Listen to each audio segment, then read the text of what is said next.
কিছু এলাকা আছে যেখানে টিচার পাওয়াটা একটু মুশকিল হয়, কাজটা উপর থেকে মুশকিল না, একদম গোড়া থেকে মুশকিল। মানে হাওর অঞ্চল বা হাওর জাতীয় যে এলাকাগুলো আছে সেগুলোর জন্য আমরা স্পেসিফিক সেপারেট প্ল্যানের ব্যবস্থা করতে কাজ করছি। বদলি যেটা এখন আপনার অনলাইন যে সিস্টেমটা ছিল সেখানে কিছু গ্যাপ ছিল, যার জন্য যেটা হয়তো এই কারণে, কোন কারণে করেছে এটা জানি না, বাট কিছু গ্যাপ ছিল। অন্তর্বর্তীকালীন সরকার আমলে এই অনলাইন সিস্টেমটা বন্ধ করে অন্য কোনো একটা সিস্টেম চালু করা হয়েছে।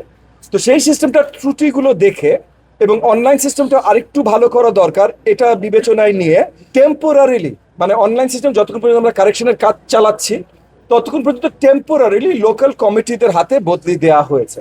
কোনো কমিটির হাতে দিলে এটা যে কোনো ম্যাল প্র্যাকটিস হতে পারে না, অ্যাবসলুটলি এমন কিছু না, হিউম্যান এরার, যেটা অনলাইনটাতেও হতে পারে।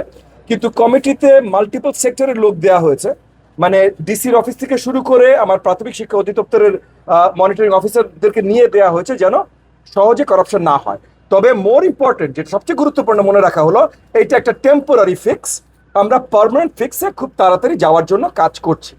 দ্বিতীয় যে প্রশ্ন আপনি করেছেন যে অলমোস্ট 14,500 যে নতুন টিচার নিয়োগ, এটা ইতিমধ্যে অনেকবার পরিষ্কার করা হয়েছে যে তাদের পুলিশ ক্লিয়ারেন্সের জন্য আমরা অপেক্ষা করছি।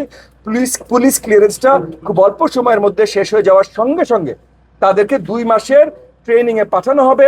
ট্রেনিংটা শেষ করার সাথে সাথে তারা শ্রেণীকক্ষে প্রবেশ করবে। আমরা সবসময় কাজ করছি। এখানে একটা বড় সমস্যা, সেন্ট্রাল একটা সমস্যা আছে। সেন্ট্রাল সমস্যাটা হলো যে আমরা স্পেশালি শিক্ষক, প্রধান শিক্ষক, এই নিয়োগগুলো প্রাইমারিলি হয় ক্যাচমেন্ট এলাকা ভিত্তিক, এবং সুনামগঞ্জ জেলায় এই ক্যাচমেন্ট এলাকায় আমরা খুবই কম নিয়োগ দেওয়ার মতো শিক্ষক পাই।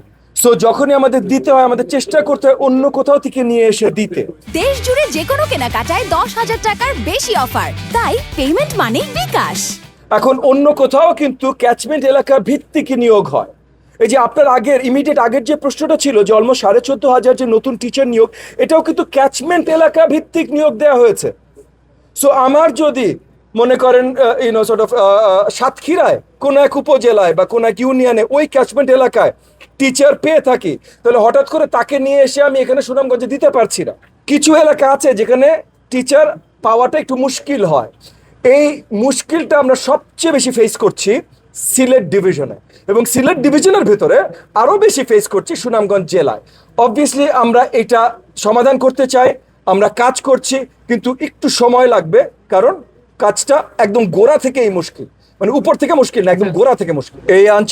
এই অঞ্চলে মানে হাওর অঞ্চল বা হাওর জাতীয়, মানে ক্লাইমেটিক বা এরকম ইনক্লিমেন্ট ক্লাইমেট রিলেটেড যে এলাকাগুলো আছে সেগুলোর জন্য আমরা স্পেসিফিক সেপারেট প্ল্যানের ব্যবস্থা করতে কাজ করছি।